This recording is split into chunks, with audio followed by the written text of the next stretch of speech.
Moi, un jour, j'ai été convoqué au conseil de discipline de l'Ordre national des médecins du Cameroun. Il y a une sorte d'omerta concret dans certains secteurs d'activité qui... C'est pour ça que je dis que ces proverbes ont détruit l'Afrique, parce que ça a détruit au point où c'est devenu institutionnalisé. Je prends un exemple. Ce sera difficile pour un médecin de dénoncer quelque chose dans un hôpital. C'est très difficile. Tu vois, parce que dans la charte, dans la déontologie médicale, dans l'éthique, on lui dit que non, tu ne peux pas parler de ton collègue d'une certaine façon. Tu ne dois pas dire un certain nombre de choses qui vont attaquer un certain nombre de ceci. Sauf que parfois, ce sont des choses qui sont en train de détruire les gens, qui sont en train de tuer des gens. Moi, un jour, j'ai été convoqué au conseil de discipline de l'Ordre national des médecins du Cameroun par rapport à une vidéo que j'ai publiée sur Facebook. Et j'étais en train de parler à des patients en leur disant, prenez des précautions.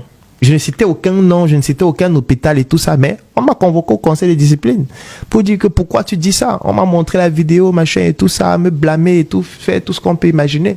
Donc du coup, moi comme je ne suis pas un salarié, tu vois, personne ne me paye à la fin du mois. Donc il peut dire ce qu'il veut.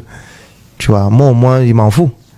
Mais les autres, ils ne s'en foutent pas, parce que si tu dis ça, mon frère, on peut t'enlever ton matricule. Si tu dis ça, on peut t'affecter à la frontière, où tu n'auras pour matériel de travail qu'une seringue, alors que tu es un neurochirurgien.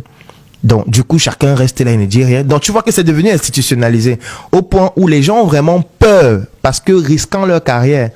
Moi, j'ai décidé de risquer tout. Si les gens considèrent ça comme du bavardage, oui, je suis un bavard. Effectivement, si un architecte se prononce, il peut peut-être passer à un ordre. Oui, parce qu'il va dire que non, on va dire que non, c'est ton collègue architecte, tu veux détruire sa notoriété, machin et tout. Mais attends, il y a les faux architectes. Oui. Il y a les architectes qui sont des criminels.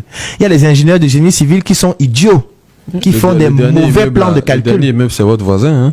L'immeuble a disparu. C'est ils sont au niveau des top bâtiments. Il y avait une pharmacie là. Là, le même jour où, enfin le lendemain que l'immeuble, la veille, pardon, j'étais passé là-bas acheter un médicament d'un de mes chiens.